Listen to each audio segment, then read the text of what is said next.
Los conquistadores y colonizadores se arraigaron a la tierra americana y pronto dejaron de pensar en volver a la península ibérica. En las nuevas tierras de la corona eran más libres y señores que dominaban a los indios. La conquista espiritual. Una de las preocupaciones principales de los pueblos era la religión. Y alrededor de ella giraban muchas de sus acciones. Desde 1524, año en que desembarcó una misión de franciscanos integrada por 12 frailes, la evangelización fue una gran empresa que requirió de mucho esfuerzo humano.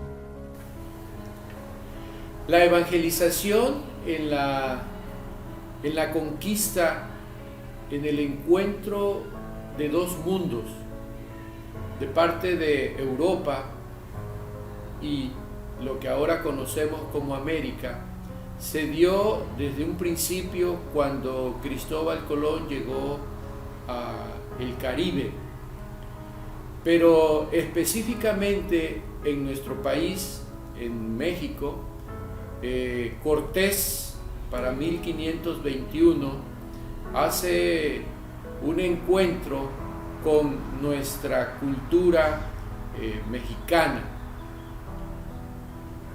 Todo esto tiene una base ideológica, tanto de parte del europeo español que llega a nuestras tierras a conquistarlas, y no dudo que, como lo han mencionado los historiadores, no dudo que ellos traían en su mente ya un trasfondo sobre lo que es la conquista, específicamente el aspecto cuando los españoles desalojaron de sus espacios a los moros herejes.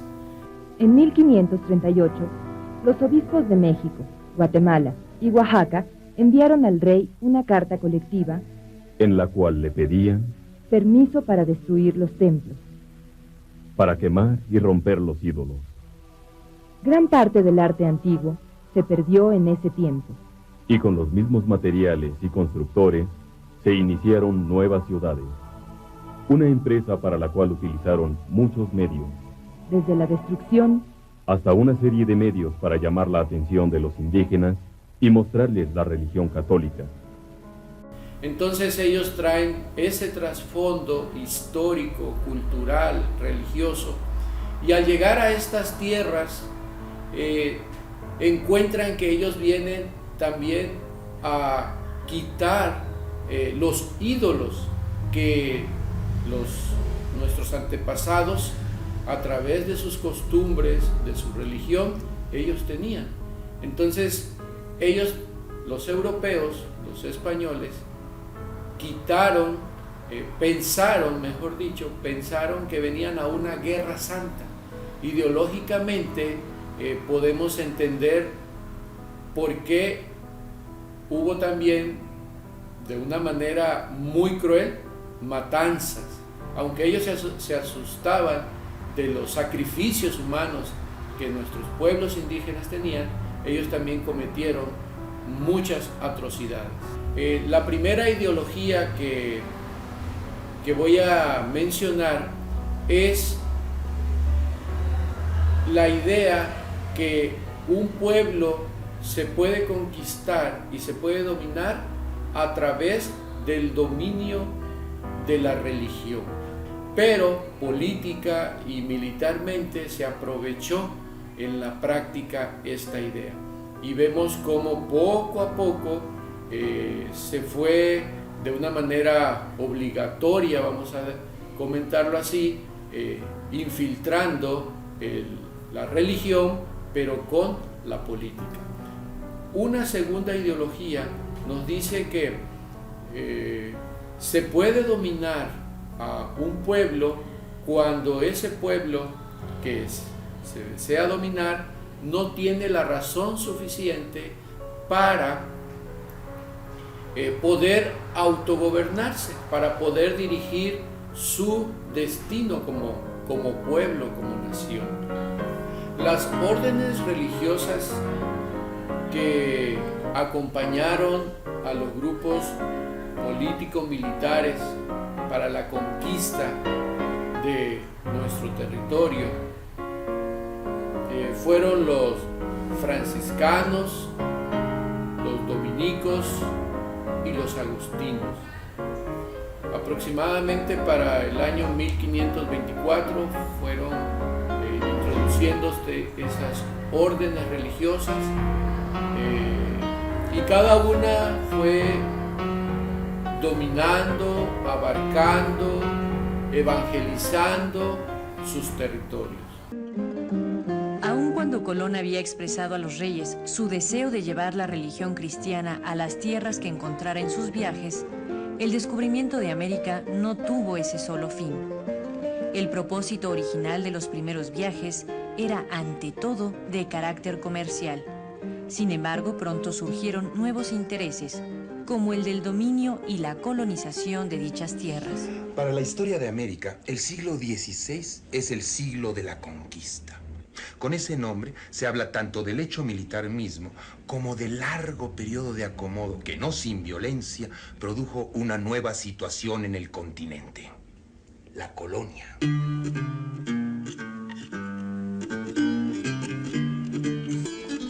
Los conquistadores obtenían, como premio a su conquista, una determinada cantidad de indios de servicio, tributos, encomiendas, mercedes de tierras o de solares urbanos, proporcional al aporte inicial hecho en armas o caballos para participar en la empresa. Durante los años siguientes a la conquista, los conquistadores desoyeron las órdenes que la corona emitía reiteradamente en contra del maltrato de los indígenas. El triunfo de los conquistadores y el reparto que hacen de la riqueza de las nuevas tierras prefiguran la nueva sociedad colonial. Los antiguos habitantes de México son sometidos y esclavizados, sus tierras repartidas a los nuevos amos y la sociedad dividida en la República de los españoles y la de los indios. El mestizaje fue intenso y fecundo, por lo que en pocos años nuevos grupos étnicos surgían, junto con los criollos y mulatos, superando en número a los europeos. Sin embargo, los españoles siguieron detentando el poder y reteniendo los cargos y funciones de gobierno.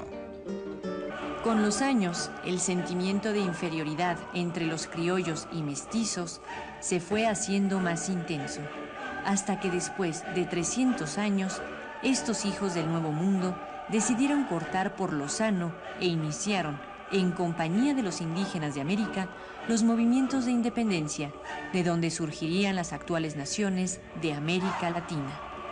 Tanto a criollos como mestizos no se les dieron las igualdades a las que tenían derecho. Se les negaron una y otra vez los altos puestos de la vida política y administrativa de la Nueva España. Ellos se encontraban en el último escalafón social. Ellos vivieron, en su mayoría como esclavos o como capataces.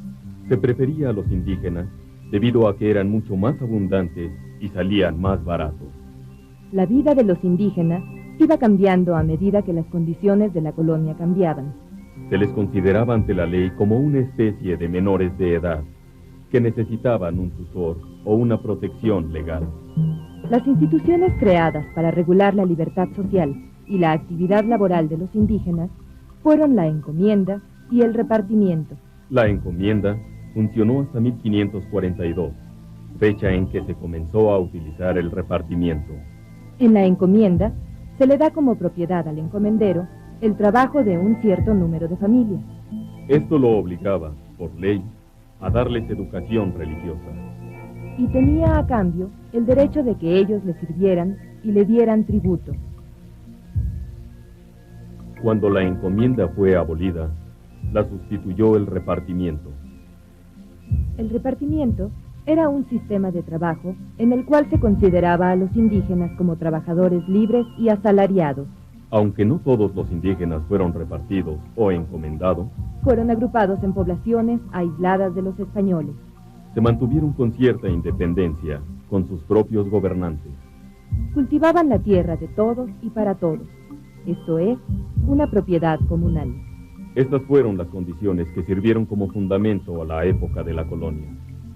Lo que había que hacer era conservar el poder y el dominio religioso que se habían obtenido. Durante muchos años, casi durante toda la colonia, se mantuvo una lucha entre las diversas órdenes religiosas que había en la Nueva España. En la Nueva España se leían y discutían obras que estaban prohibidas por la corona española. Y se hacían cultivos, y se utilizaban industrias que habían sido prohibidas por la corona, con el fin de proteger los cultivos e industrias de España. El descontento de la sociedad crecía. Criollos y mestizos seguían siendo marginados. Se acercaba el fin de una época. ¡Viva nuestra patria! A girar 300 años de opresión.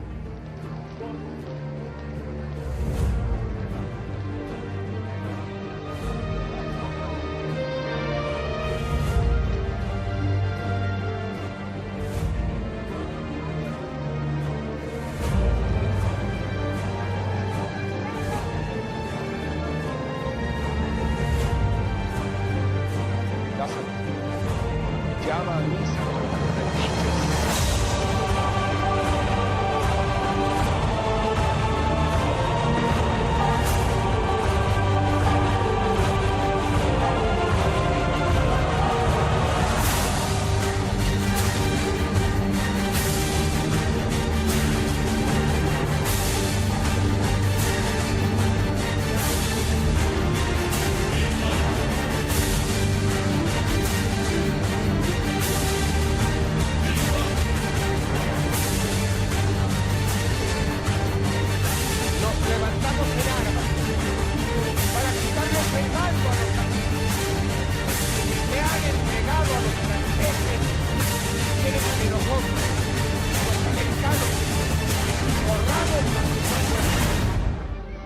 Lo cual no consentiremos jamás. Debemos salvar nuestra santa religión de los impíos. Acabar también con los privilegios de los cachuminos, que tanto daño nos han hecho. Mírense las caras, la triste condición. Que nosotros somos los verdaderos dueños de esta tierra. ¡Claro que sí! ¡Viva la independencia! ¡Viva! ¡Viva la América!